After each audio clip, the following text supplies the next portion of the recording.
And I hear everybody talking about this Spectro Golden Spectro, whatever, motorcycle, two-cycle mix. I think motorcycles are rare in two-cycle anymore, right? Yeah. I think the folks were telling me just Yamaha is bringing a couple two-cycles in. That says it meets all kind of requirements here. I'm looking at it through my camera, and it's just magnifying it up real nice. Look at that. JSO, API, ISO. This oil stuff is an interesting deal. Then they got this Yamalube two-stroke, quart.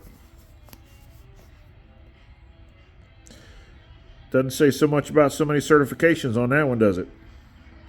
And then Kawachem. This is a really old bottle of Kawachem. Like, subscribe, share, thumbs up.